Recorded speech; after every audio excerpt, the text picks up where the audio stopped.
So here they come. I'm so glad you guys are joining us.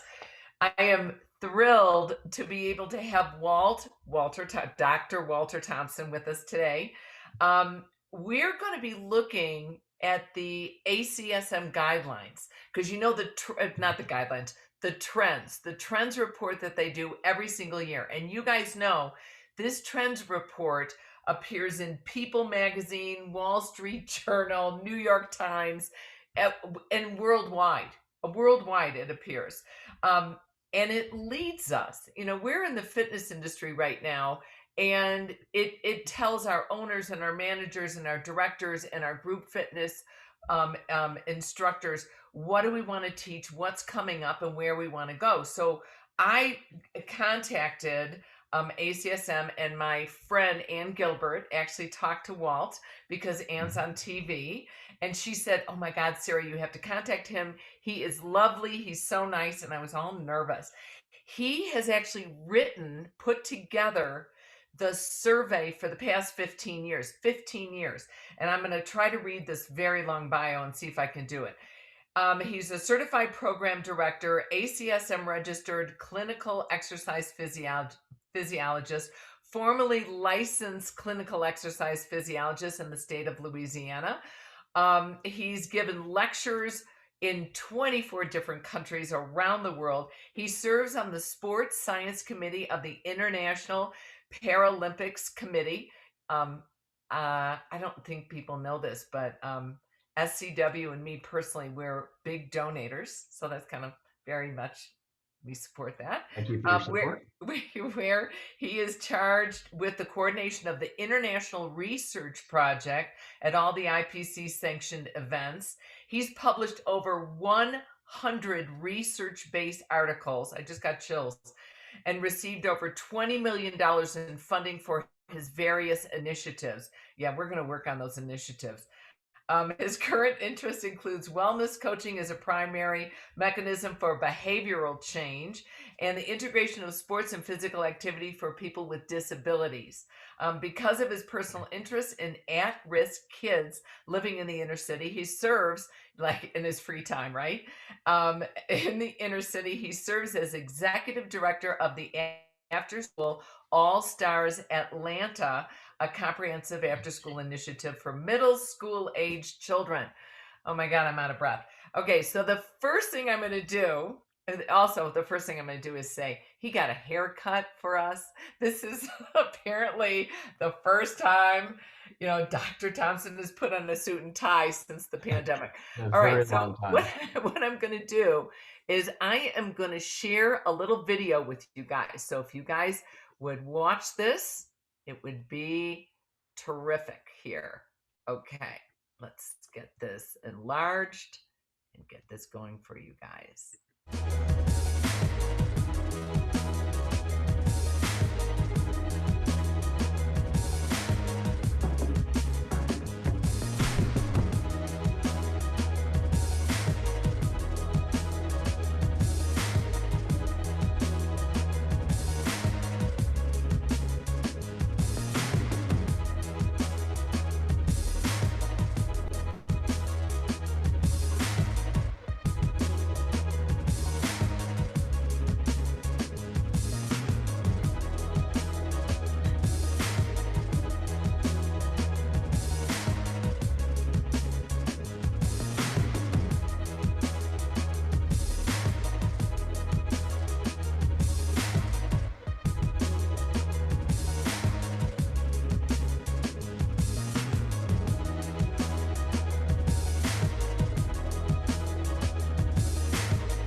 So this is great, so interesting. And I think what I'd like you to do for me, please, is move your mouse. Make sure you go to the bottom of the screen. You're going to see the green share screen button. Over to the left of that is the chat box. So I want you to click on your chat box. Tell us where you're from. I see somebody from Maryland, somebody from Indianapolis. Tell us where you're from. We'd love to know what's this. We have about 160 people registered for this webinar. We usually got about a 40% show rate. It's pretty exciting. California, Austin, Texas, somebody from Dallas, Pennsylvania, Chicago, Illinois, Naperville, Illinois, Boston, another one from California. Hello from Tampa. Oh, Tampa. I'm from Chicago. It's like, to be in Tampa this time of the year. And we've got, again, California. So thank you guys for joining us. And Walt, first of all, can you please tell us how long you've been doing this survey and what you've really learned from this? Yeah, well, that's a great question. I was about to call you Dr. Cooperman, but I'm glad we're now using first names. So, but first, thanks for letting me be part of this. This is really special for me. This survey has been around for an awful long time, and it gets a lot of attention, as you know, from TV, from radio, from local markets, and from national markets, and even international markets. So it gets a lot of attention. We're pretty proud of it. But it's a lot of hard work too. I first introduced this idea to ACSM back in about 2005. And it was going to be kind of like a 1-year trial, let's see if it works kind of thing. And it appeared to work the first year. I wouldn't call it a great success. It was 2000, and we did the survey in 2006 and published it at the end of 2006. But I think the unique thing about this survey, the ACSM Trend Survey, is that we're asking survey respondents to predict what the next trend is going to be in the following year. So we're not asking them what's popular today, what was popular yesterday, but what do you think is going to be popular, a trend, for the following year? I think that gives it a little bit different spin on what some of the other surveys, and a lot of great surveys. But as you know, my survey and everyone else's survey is biased. I mean, it's biased from the time of inception to the time you're deployed and the time you interpret it. So you have to kind of couch it in those kinds of terms. And that's kind of the scientist in me saying, well, this is a good survey, but does it really tell us what happens in the industry?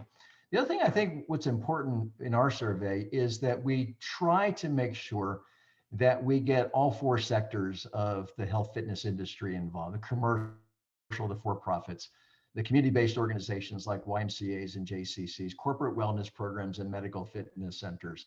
We try to get a good representation across the 4 sectors in order for us to say, okay, this is the next trend in the health fitness industry, not in the commercial businesses, not in the Ys or the JCCs, and not in corporate wellness programs, but what's happening throughout the industry. And the other thing that we're really proud of is that there are several countries now and several regions around the world that are replicating our methodology. So if you go to the ACSM Journal website, and you go to acsm.org, and everything I talk about tonight, you can download and look at the methodology. But there's a companion piece this year to our Worldwide Fitness Trend Survey.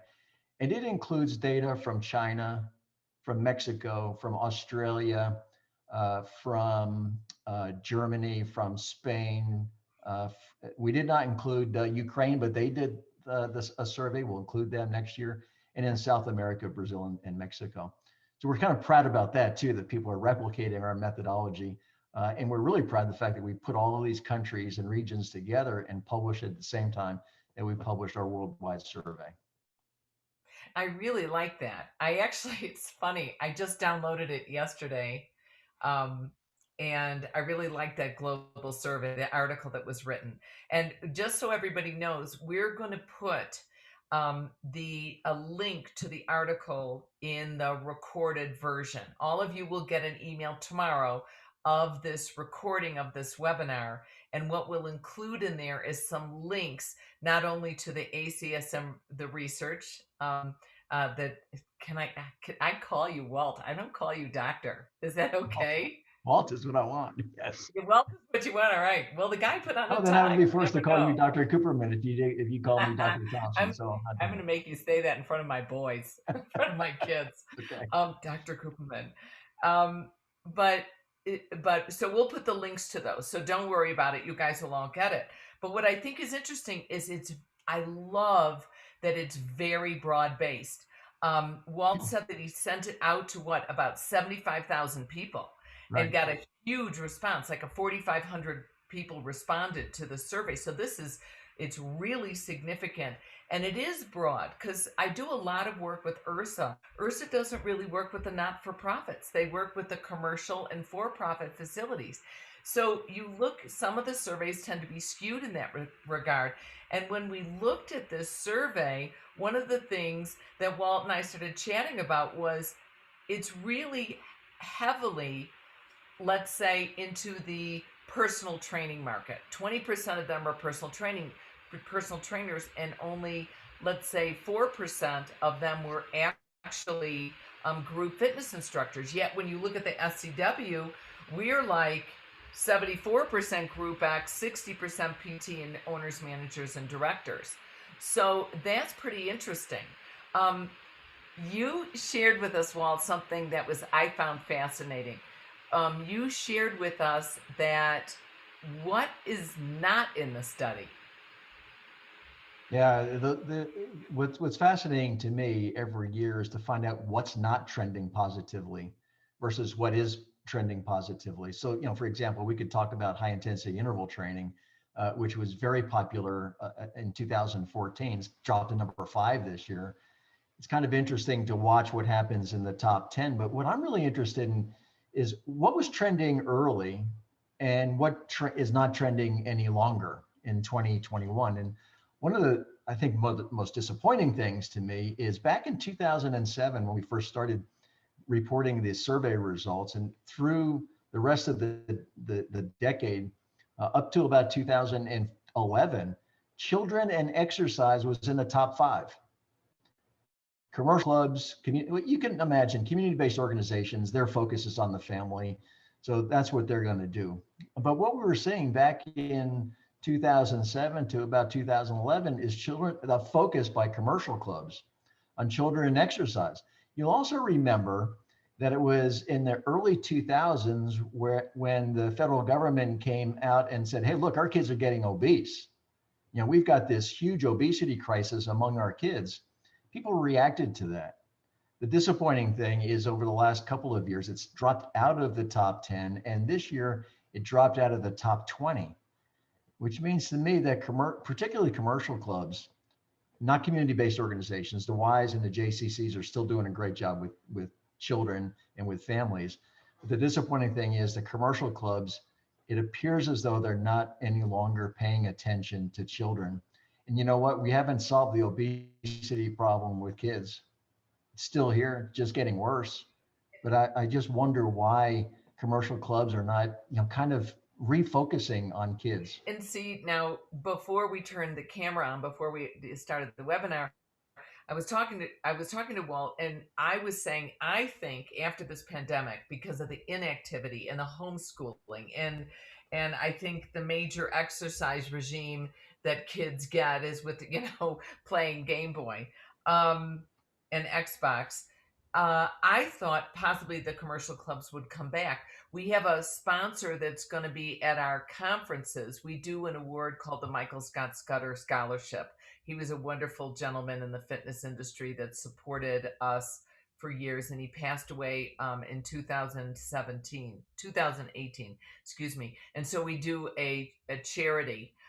Mike, Mike Lieber is running our wonderful webinar. Would you put the link into scwfit.com/Scudder so people can apply for a scholarship to come to the conference? Anyway, we have this wonderful Fit Kid company. And Mike, what was the name of the presenter? I know her first name is Michelle. Michelle Silence. Yes. And so Michelle is going to be presenting kids fitness. I think after the pandemic, it's going to grow. And Walt, you said you didn't think that that was going to happen. Yeah, so here's the problem.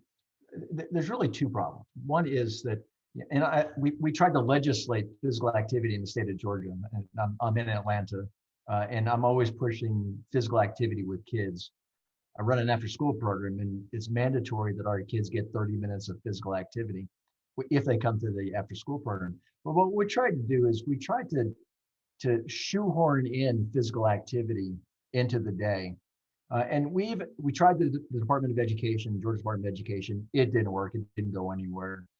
And then we finally got in front of a Senate panel for education, and I was testifying in front of the Senate panel. I said, look, we've got to find time during the day for these kids to get physical activity. Now, to give you the foundation of that, there's a physical education requirement in the state of Georgia through the 5th grade. That's 5, the 5th grade. Once a kid gets to middle school or high school, there's no PE requirement any longer. I thought that was odd, but that's pretty much true throughout the country. We failed to legislate physical activity into the school day because coming in right behind me was the art teacher and music teacher, and everybody else wanted their hour a day. So it failed. So now in the state of Georgia, and Georgia's typical of other states around the country, there's no physical activity during the school day, and trying to legislate it into the school day just doesn't work. So what do you have left? You've got after school time, and there's a lot of after school programs. Mine is just an example of a comprehensive after school program where we require kids to get physical activity or have some physical activity. So when do you do it? I would ask the commercial clubs, and if you're working in a commercial club and you're listening to this, see if there's a way that you can kind of talk your management of out of the box kind of ways to introduce physical activity to kids. Instead of bringing kids to your club, take the club to the kids. After school programs throughout the country need great instructors that come and help them with their physical activity. And that's what we do.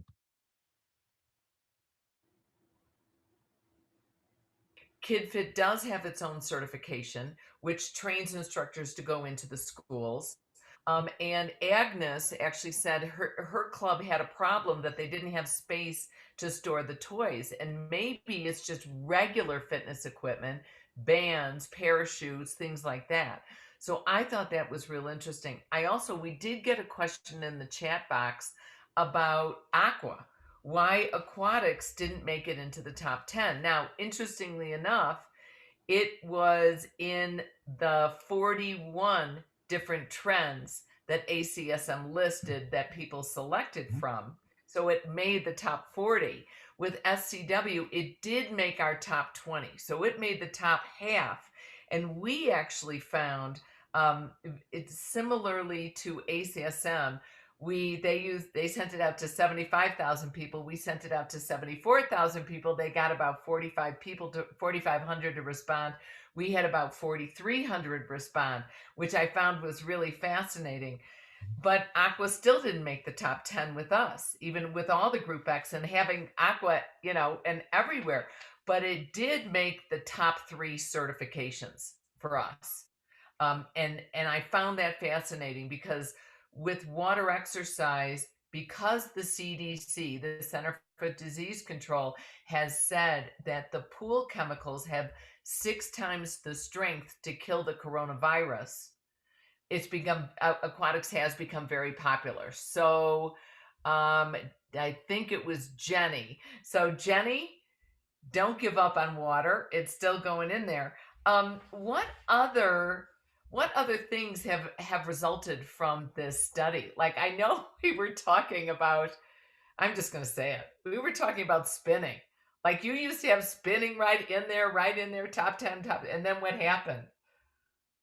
Yeah, well, let me first talk about water, because water exercise is a great example of trends that are regional and not national or international. So for example, my parents lived in the villages in Florida, right? And you've probably heard about the villages, huge complex, all retired people. They can't build enough pools, right? And even my dad was doing aqua exercise to music, which blows my mind. But very popular in Florida. But I would challenge anyone to find a water exercise program in Atlanta. It's not, you don't find it. You don't find it in Detroit. You don't find it in Chicago. You don't find it in Washington, D.C. You may find it in New York City. So No, but they are regionally popular. yeah, Go ahead. I agree with you. I totally agree with you. We have huge clubs in California, in Florida that have our water in motion program, but we do have quite a significant number in the Washington D.C. area, which I found pretty interesting. Please go ahead. Yeah, so you're talking about uh, cycle exercise. God Uh, forbid we should call it spinning. yeah, and just for the audience's sake, I got in trouble a few years ago with the manufacturer that I constantly referred to in the trends analysis. And while that particular trend was trending positively and I was saying nice things about it, I was a hero. But by the time it started declining in popularity, I became the villain and was told not to not to use that brand any longer in our description. So I quit doing that.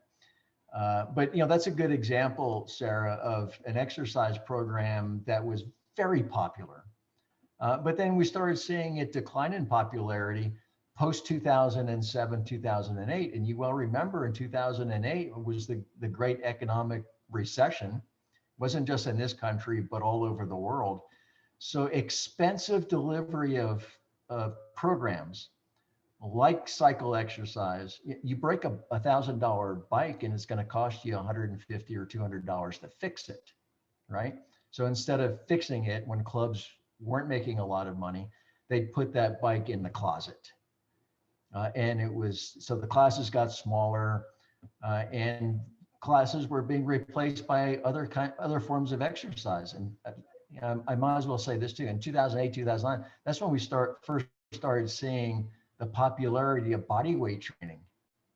So we saw this decline in expensive delivery of exercise programs and the increase in popularity of very low cost exercise programs.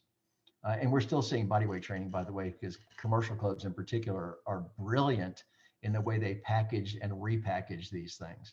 When you drill down the body weight program, it's not any different than it was 20 years ago. It's just been packaged differently and it's been delivered differently. And great for the commercial clubs, low cost, high volume, and they make a lot of money. Yeah, and uh, I think Peloton just purchased Precor because part of the whole synergistic relationship there was um, Precor wants to get into more of the hotels, and Peloton actually needs help with their manufacturing because they cannot manufacture those bikes quickly enough, which is interesting.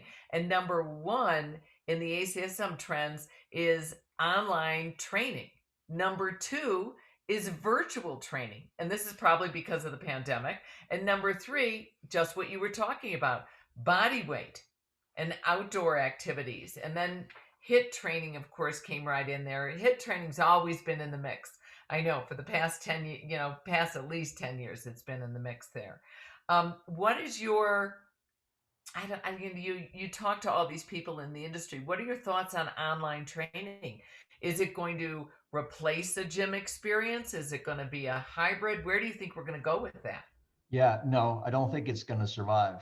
And the reason I say that is that now that we're getting vaccines distributed, and the prediction is by the beginning of the third quarter of 2021, that's somewhere around June or July, most Americans are going to be vaccinated, or at least the vulnerable populations will be vaccinated.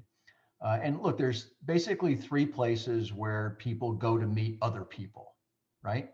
In no particular order: churches, bars, and gyms. In no particular order. No, Bars, churches, and gyms. I preface it by saying no particular order, but that's where people go: bars, churches, and gyms to meet other people. Well, churches are starting to go back. The bars are not open yet. The gyms are kind of trickling in, but when it comes to the third quarter, certainly by the fourth quarter of 2021, the gym doors are going to be open. And all of those people who've been isolated, even the Peloton folks, they're going to want to get the social experience of being in a gym. They're going to flock to the gyms. Now, what's really important in this You discussion, guys, I have to emphasize that this is not a response I thought I was going to get from you. I thought for sure you're going to say this is a trend. It's going to last for years. That's why it's number one. But to hear you say that online training is going to start disappearing once the doors to our gyms open, I got to tell you, and I'm sure everybody on this call, it kind of warms my heart because I need those people, and it's great to hear. yeah, how I will put a caveat to this though. There have been some very good companies and individuals who have created uh, incredible online experiences. You mentioned one, Peloton. Now Peloton has competitors. Echelon is one. Nordic Track is another. They hire the right people to provide dynamic classes. They're competent, and those are the programs that are going to online programs that are going to survive. They're not going to do as well as they're doing today because people are wanting to go back to the gym, but they will survive.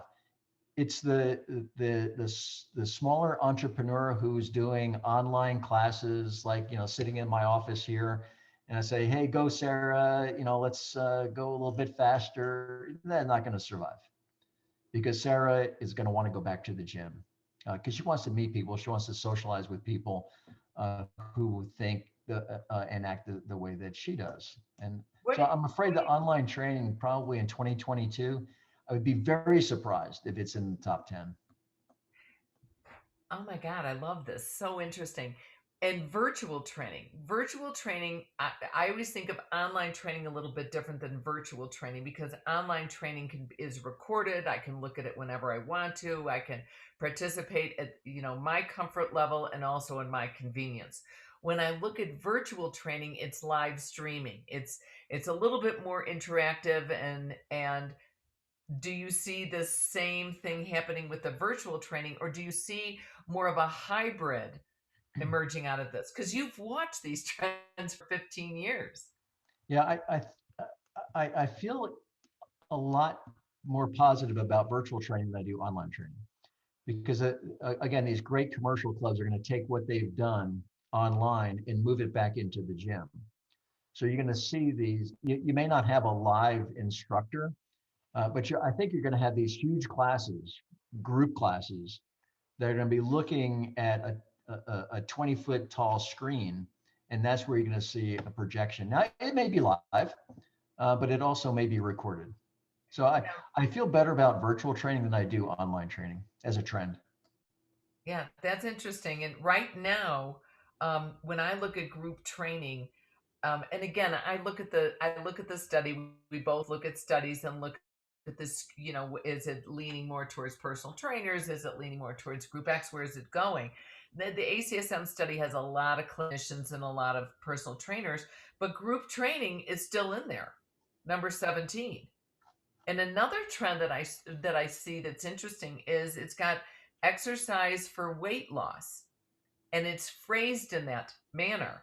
And exercise for weight loss was number 16 for you, and nutrition for us is number 3. Now, exercise for weight loss, okay, there's a relationship between nutrition, but I find, you know, I find that fascinating. I think that is a huge trend, and it's here to stay. I've seen it for the past decade with SCW, climbing up and up and up, integrating the fitness with the nutrition and nutrition coaching. Yeah, and you have the advantage that I don't have, and that I have to answer to the dietitians of the world, the registered dietitians of the world, which depending on the state and depending on the licensure requirements within the state, it's a very gray area as to what kind of nutrition information our trainers and employees within clubs can provide for clients. It's a very gray area. For us, for ACSM, if I put in this survey, the provision of nutrition, I don't think that would go over very well. But I do recognize, however, and again, that introduces the bias that we talked about earlier. And we were talking about the different categories. Like for SCW, when we're picking our categories, we have the luxury of having conferences in Boston, Washington, D.C., Florida. Then we go over to Dallas and we go up to Chicago and we go over to San Francisco. So we get this this world is not world. The U.S. is the world. There we go. But, a full United States involvement and providing their input. And so at the conferences, we can look at which classes are filling up and filling up. So we know those are trends. This is what people want to see. And then we can look at the certifications and we can see which ones are they picking, because that means I'm going to get certified. We have Melissa Lane, who's a professor in, oh my God, I can't remember, Georgia State. And she's got her master's in MED and blah, blah, blah. And she wrote the course for nutrition counseling for fitness professionals. Very, very modified. But we knew nutrition was going to be big because her classes are totally packed, and anything that deals with protein and fat and carbohydrates and fasting. Oh my God, fasting, Right. And we also, I'm drifting a little bit, but I do want to share, we really got blasted in Florida because we had a presenter that has no undergraduate degree or no certification or no licensure in nutrition. He's one of these self-taught guys that goes on the internet, and I get it. I read stuff on the internet. Does that make me an expert? Well, I know you have a very opinion. Being a lawyer, I share that opinion, and it's a little scary. I had to pull that presenter out. So whenever we do nutrition presentations, somebody always has a master's degree, always has a PhD, they're licensed, they're registered, etc. So Yeah, that's it's a interesting. I very never knew I yeah, it's a very fine line. We wrestled with ACSM wrestled with it for a long time until we had one of my colleagues, Dan Benedott, write a book. It's called Nutrition for Exercise Science. And in that book, and I think you can go to the acsm.org website and take a look at it. But in that book, he describes what the scope of practice is for trainers and for nutritionists, and where you can and can't cross the line, right? And it's a very popular book for exercise science students in colleges and universities because it tells you exactly what you can and cannot say. Right. So if I tell Sarah, you've got to eat 90% protein, in order for you to build muscle mass, that's stepping over the line. But if I say, Sarah, you need to eat more protein, it's not stepping over the line. So it's a very fine line. And what's so funny is you're talking about like these keto diets. So what does one of my kids do? He does the keto diet. I'm like, you stink. You smell just like ammonia. You're in ketoacidosis. What are you doing? I talk to Melissa, talk to Trisha Silverman, talk to somebody that's got a degree. Please stop this craziness. But that is interesting. One thing that I thought that I saw reduced was was functional fitness training was number 14 for you guys, and I got to tell you, it's like number 1 and number 2 for us. And I thought that was interesting. Yet you've got older adults. You called it, let me look here. I'm trying to find it right here. Exercise programs for older adults. Yes, exercise. Thank you. And we called it active aging. exercise for active aging. And they both were in there, but it's kind of like it wasn't as prominent for us as, I mean, it was more prominent for us than it was for you. Why do you think that is? Yeah, I think it's the way that the descriptions were written. Ours were written much more specifically for creating exercise programs for the older adult, not active aging, which kind of is like, okay, you have an active adult. What do you do with the active adult? The way we described it, and again, this is introducing bias, and all of these, as I mentioned, are biased. But what we're trying to do with the exercise for older adult is to point out to commercial clubs where there's a void in their programming, and there are going to be exceptions to what I just am about to say. So I recognize that. But the typical commercial gym, they've got a typical demographic. They're 25 to 35-year-olds, about half women, half men. And it's when you go there at 6 o'clock in the morning, there's loud music, there's a lot of bright lights, and that continues throughout the entire day. What older adult wants to go into that environment? So you've got to turn off the loud music and put Bach on at 9 o'clock in the morning, and turn the lights down, no bright lights. Because between 9 and 11, you're not going to have the 25 to 35-year-old demographic in your gym.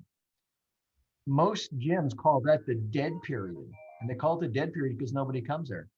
Well, the people that can come there, those that are retired or recently retired, don't want to go to that gym because there's too many bright lights. The music is too loud. It's the wrong kind of music.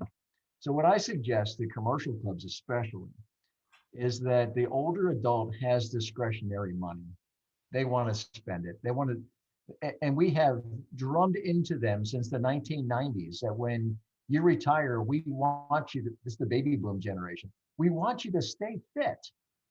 But the commercial clubs, the typical commercial club, there are exceptions, but the typical commercial club is not changing over from the younger demographic that have between 6 and 8 in the morning, and then 5 to 7 or 5 to 8 in the evening, where they welcome the bright lights and they welcome the loud music.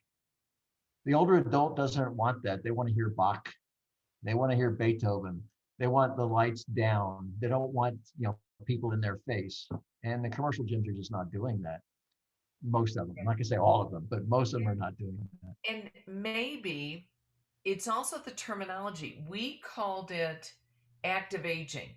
And I consider myself, it's funny, I almost don't consider myself an active ager. I'm 61 years old. I'm doing black diamonds with my 23-year-old, kicking his butt. Okay, I'm just saying.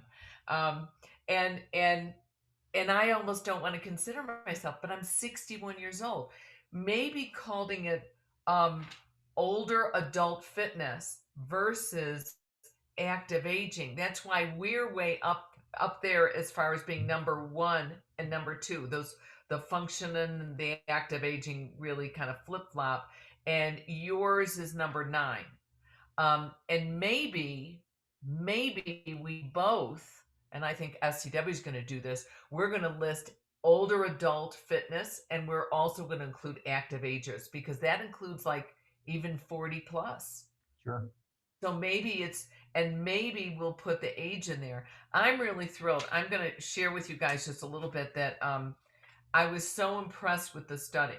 I love the study. And also, I don't know, Mike, if you can find a link to the ACSM 2021 trends. You can find the article when you Google it, and we can put it in the chat box, but we'll make sure to include it. You also did something really cool, Walt, where you compare year after year after year to see what's trending down and what's trending up. And even if you are in Florida and let's say, like Latin dance is huge in Florida, like we were talking about Zumba, maybe huge in Florida and totally like half dead in Chicago. All right. But it's still wise for us to see what may be rising because it's something we might want to try in our community. I use the ACSM trends because I think, how can I try something new? How can I, capture someone's attention to get them in the gym? Because we only have 15 to 18% of the people going to gyms now. Hello, in Chicago, finally they just, they shifted to yellow, and we can now have I can have 10 people in my yoga class, whereas was only allowed to stream before. But watching these trends are key. So what am I going to ask you about this? Yeah, I might add while you're thinking, embedded within the article is a link to a chart that you just referred to that that looks at the top 10 trends since 2007. And you can see, for example, when high intensity interval training became popular in 2014. We didn't hear about it before 2014, and that's coincidental with the shall we say, rise in the number of gyms that are directly associated with high intensity interval training, without saying the name. Are you allowed to talk about like Orange Theory and oh Not god, Orange Theory.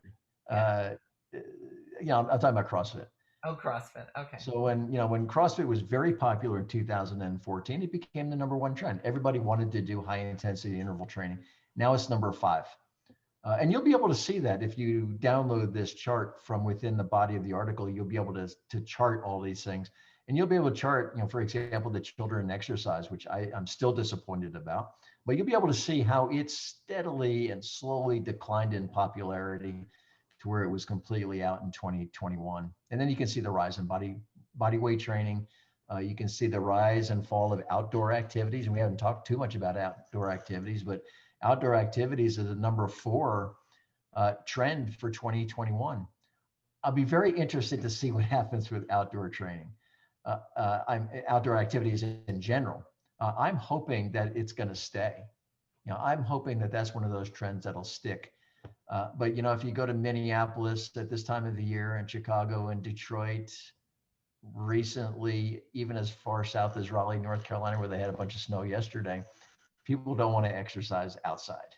And if you live in Atlanta, we're actually allergic to the cold. I mean, we break out in hives when we think about the cold in Atlanta. So we don't go outside in the winter time. You're a bunch of wimps, Walt. You're a bunch of wimps.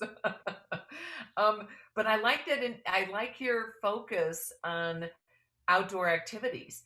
I think, like you said, maybe it will stay. And the reason is when we looked at what happened after 9/11, after 2001 with 9/11, when we were going through the airport with TSA, we thought, okay, as soon as this lifts and everybody kind of calms down from what's been going on, we won't have to walk through these machines. We won't have to walk through metal detectors. I won't have to take out all the liquids in my bag. It never went away. I don't think masks are going to go away on public transportation. All right. If someone's not feeling well, I think they should wear a mask. I think I traveled a lot in Asia, and it's part of their culture. And I think it might be becoming part of our culture. And that's why it's a trend and not a fad. And maybe what's going to happen with outdoor fitness is going to be the same thing. We got an interesting question from someone from the Parkway YMCA. Family fitness, did that make the survey? I didn't see it.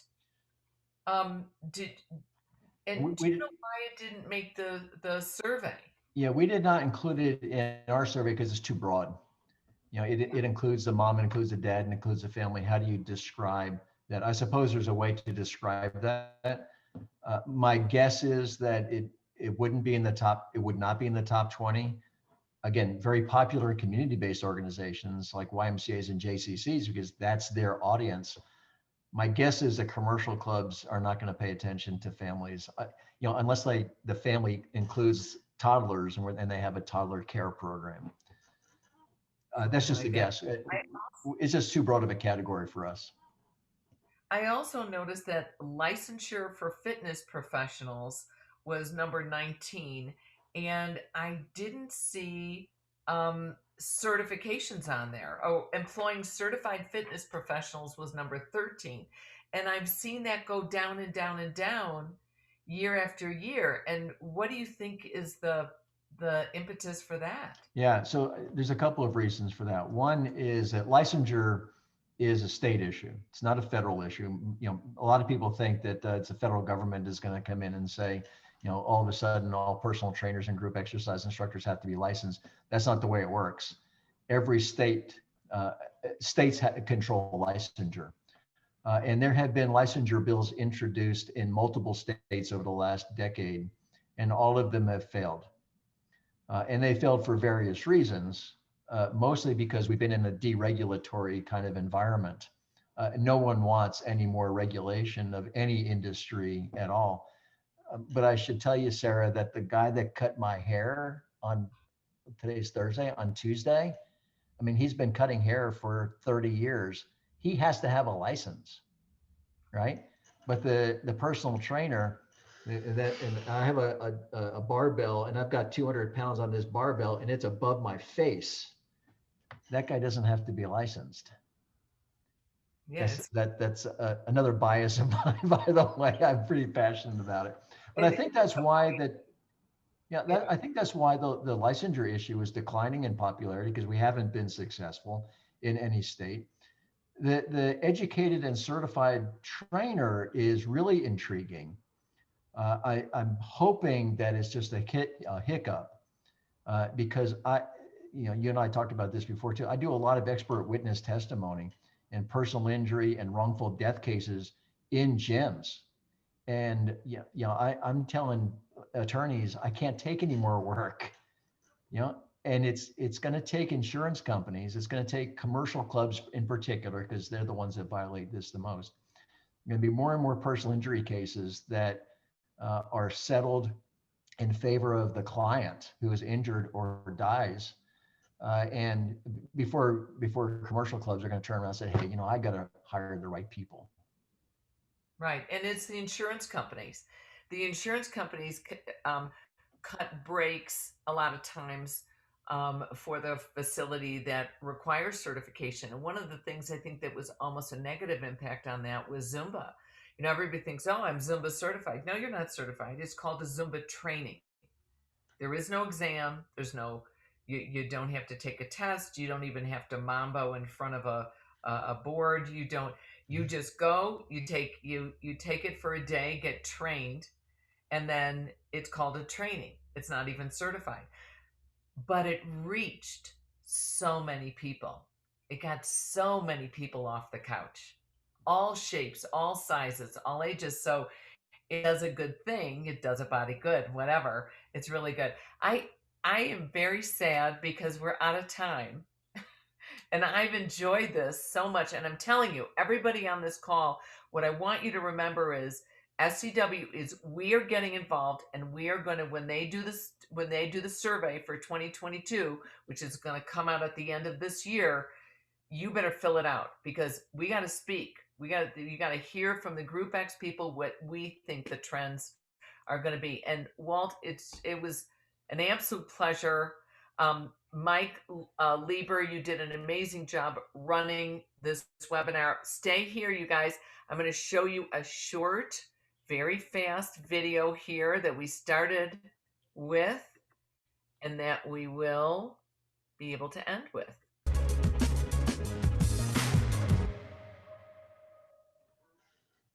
Would be good if I started at the beginning, wouldn't it? Here we go.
So that was great. I love the comparisons. I love the similarities. Walt, this has been a true pleasure. You want to just give us your closing remarks here? Yeah, well, thanks for the opportunity, Sarah. I really appreciate it. Look for the survey probably in June or the beginning of July. We'll have it open for about 45 days. We'll send reminders to everyone on our list. And we want to get as many opinions as we possibly can. As I said in the beginning, all of these surveys have a tendency to be biased in one direction or another. But we want to decrease the likelihood of that bias. So when you get the survey, please fill it out. We do offer incentives. There's even a $100 gift card to a lucky winner, plus all kinds of books that we give away. So look for it in June or the beginning of July. Fill it out, send it in, and we appreciate it very much. Sarah, thank you so much for giving me this opportunity. This has been great. And when we do this, we're going to have enter to wins. We're going to give away 10 conventions. We're going to give away certifications. We're going to incentivize you guys to fill it out. We need your information. This helps our industry. This helps the community. And Walt, thank you. Mike Lieber, thank you. Thank you all for joining us. Have a wonderful evening.